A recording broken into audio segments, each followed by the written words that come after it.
Greetings everyone. This is going to be a quick video on how to start the prep for a radio control body, vehicle body. What I have here in front of me is the Proline F-150 Raptor, the 2017 edition. It is a 110 scale vehicle, and I'm going to jump right in real quick and show you some of the tools you might need. This is what I personally use. I have here a scalpel, or what some people like to call a hobby knife, a scissor, it's curved tip. This is masking tape. This is a thinner tape. This is a thicker version. I usually don't like to use this blue tape, but it's all I could find to pack with me.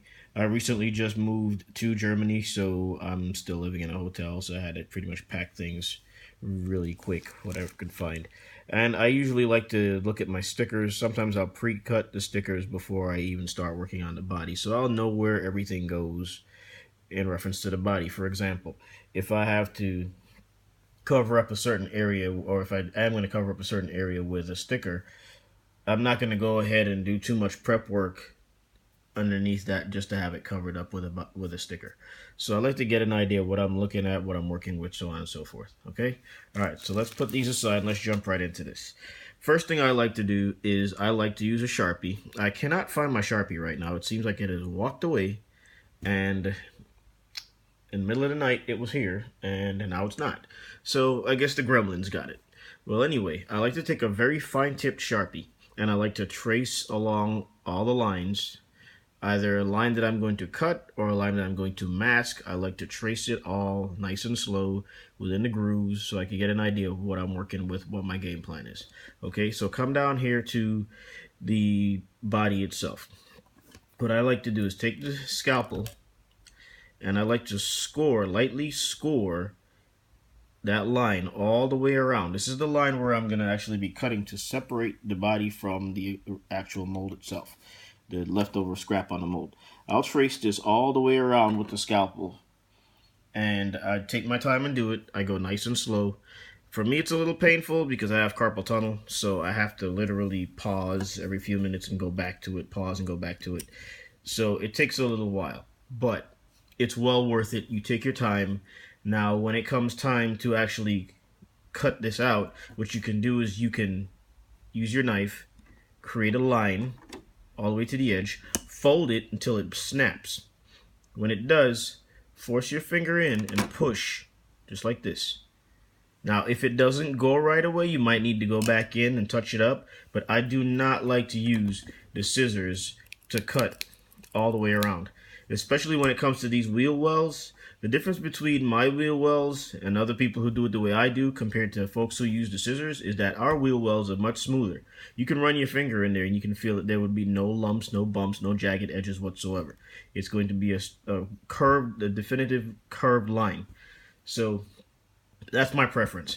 If you feel like you need to use the scissor, go ahead, but you have got to take your time, and I recommend using sandpaper, like fine grit sandpaper, and just running over it with the sandpaper. So this way you don't have any jagged edges, because if this vehicle was to drive by your foot or anybody else's foot by accident and there's a jagged edge from that piece of Lexan sticking out anywhere, it can slice your foot wide open. Also, if you start creating lines that are jagged, that jagged line can actually turn into a tear and travel throughout the body. You have a slight jagged line in here to cause a tear. So I recommend curved lines as much as you can. Okay, so now when you push in to the line to separate it, I do not recommend pushing from the body side of it. Push from the scrap Lexan. So this way, if the plastic separates, because there's a protective plastic covering over this, if it separates from here and not from the body, because it's going to be a little bit more difficult to get that back on and for it to stay. The overspray film, you need that to stay intact. So push from the scrap portion of it all the way around. Follow it, follow it, follow it. If it gets caught up like it usually does on these edges right here, all you would have to do is take the little scissor and touch it up and then continue on. Okay? It's really not that hard once you take your time. So you push in on it, scour it all the way around, and this is pretty much what's happened. Don't mind the mess in the background. I am literally doing this right on the bed of my hotel room. Okay, so this is what you're left with. All right, so if you notice here, this is not a sharp line. This is actually curved. I don't know if the film can pick it, the video can pick it up well enough. But I have my game plan already what I want to do with this truck. So I'll write on the windows what I'm going to do here. I'm going to tint this window. I'm going to leave this one clear. Up here on the sunroof, I'm going to tint it. And I'm possibly going to cut the entire sunroof out, slide it back into the body itself, and expose about 3/4 of the sunroof. So it looks like the sunroof has actually been slid backwards like the actual truck. I'm not even sure if the actual truck has a sunroof. But next, what you want to do is take, some people do this ahead of time. I like to do it afterwards. I get warm soapy water. I lay the dishwashing liquid all inside, not the one for the machine, just regular hand washing liquid for dishes. Sprinkle it inside, hot water, and just wash it. I use my hand so I can get into all the little grooves in here, because deep down inside the grill you can feel the grooves. You can feel grooves in here. You want to get all that chemical out, because there's a chemical in here that helps to extract this plastic Lexan body from the mold. So it will also prevent paint from sticking. So you want to make sure that you get all that washed off. Once you've washed it off, dry it thoroughly. Use lint-free cloth if you can. If not, hair dryer or something. But once you dry it out, wipe it out. Any kind of watermarks or water stains in there, they can show up in the paint process. So wipe it out really well. Make sure you leave no marks behind, especially if you plan on using any kind of chrome paint, because chrome paint will show blemishes like you would not believe. So wash it out. Next, take your masking tape. Well, it comes with masking. My apologies. Let me just see if I can open this real quick, one-handed. The masking tape that it comes with, sometimes it's sufficient to do the job. Sometimes it's not, because they don't always cut it to fill up the entire window or mask off the headlight area. So it varies on the quality that you're going to get depending on the company. Now Proline and HPI, which is another company, if you're not sure about it, another company, they do the masking with their bodies. But sometimes it doesn't, the masking does not take up the entire area. So what I do is I'll just use the tape to supplement the masking.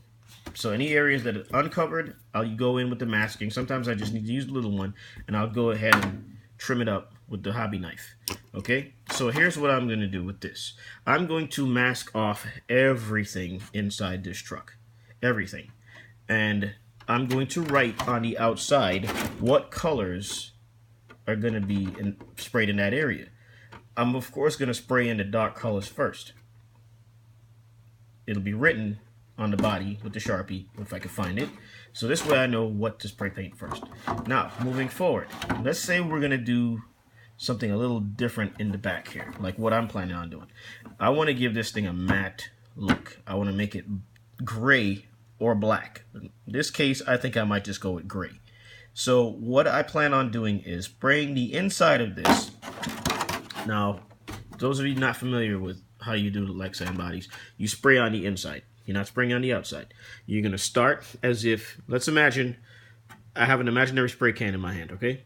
I'm going to make the sound for you too, so you understand what I'm doing. I'm going to shake it up really good. What you can also do is you can warm up your spray cans in a sink of hot water for about a good 5 minutes, or turn the hairdryer on high and sit it down in front of the hairdryer. Just let it run. Heat up that can, because the paint comes out much more evenly and it tends to last longer. So heat up the can if you have to, okay? Now, when I spray, I'm not going to sit here and spray in one spot and travel this way. No. I'm going to start outside, begin. Well, first, upside down, clear the nozzle. Then I'm going to spray from the outside all the way across to the outside on the other side and stop. So it's going to sound like this. I'm going to come back again. Stop. If you feel like going backwards and forwards with it, that's fine. But one even coat, and let it sit. Come back for about a half an hour. It varies. Silver, you can come back about 5 minutes later because silver dries quickly. Black dry, it takes a while to dry. You might have to come back in an hour or an hour and a half because black takes a while to dry. That's just the first coat. Once that's dry, spray the second coat. Once that's dry, hit it with a third coat. What I like to do is I like to hold it up to the window, and if I can see sunlight through the area, then I know I need to add more paint to it. If there's no sunlight coming through, then I know I'm good. But I hit it sometimes with 4 coats, maybe even 5, depending on how much spray paint I have. Try to use your spray paint sparingly. Don't, if you can help it, try not to go over the areas that you're masking with the spray paint. Now, what I usually do is when I spray paint, I go left to right, left to right, left to right, and then I'll turn it, and I'll go top to bottom, or left to right this way, depending on how you want to hold it. So I'm going to go in a cross pattern, forward and backward, left and right with the spray paint. So this way I've got every avenue approached. When it comes to getting deep down inside these little grooves and notches, hold it in your hand if you have to on an angle, and go in on an angle, okay? That's how you're going to end up hitting those areas. Go in on an angle. Take your tape, okay, if you have to go in there. Oh, real quick, before you start spraying, make sure you go in and you touch up the tape job in the corners, especially so you prevent bleeding. You don't want your tape to bleed. It will look horrible, okay? I wish I had an example of a body here to show you, but most of my stuff is in shipment and is not here yet. So double check your tape job, okay? Go back in after every coat you put in and double check your paint job, because just because it didn't leak and bleed on the first coat doesn't mean that tape is going to hold for the second coat. So your first, second, third coat might be great, but then you go hit your first coat, your fourth coat up, and the paint bled. So take your time. Take your time. Do not rush these bodies. If you take your time, I guarantee you, it will come out looking fantastic. When you rush it, it shows. You don't let the paint dry on time, guess what? It comes out being a sloppy job. So put in one coat after another only after they're thoroughly dried. Next thing you want to do, like I was saying out here on this bed, I want to give it a matte look. You can go ahead and purchase a matte spray that will cover this area, but here's what you do. You take the same hobby knife. This is why it's important to draw these lines. You take that hobby knife and you go in and trace very slowly. Trace along that line, okay?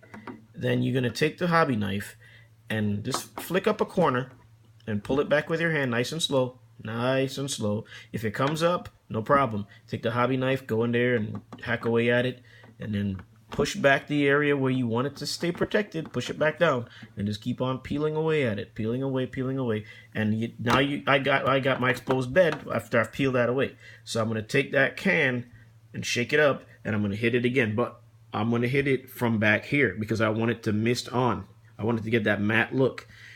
I don't want a glossy look. I want a matte look in the bed, make it look like rhino lining. So I'm going to hit it from back here, about 2 feet, maybe 1.5 feet back, and just let the paint, the coating lightly mist onto it.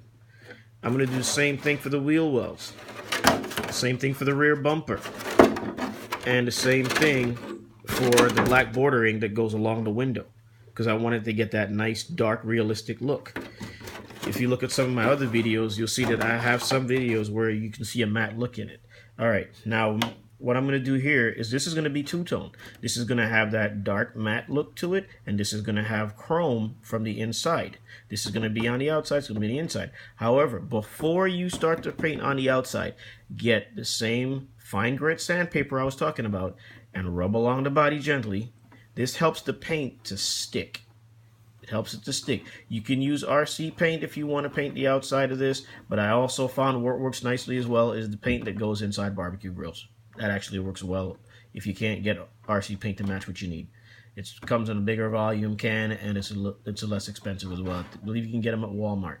Now, I don't have, like I said, my paints here, so after I'm done prepping this body, I'm going to have to go online and see if I can order it because I could not ship my paints to Germany. They don't allow you to ship aerosol spray paints, so I have no paints here. So the phase I'm at right now is I am going to take this into the shower, and I'm going to fill it with soap liquid, rub it around, sit it in the shower, hose it down. This ink will probably bleed if you don't use the right type of ink. Because this, I don't use the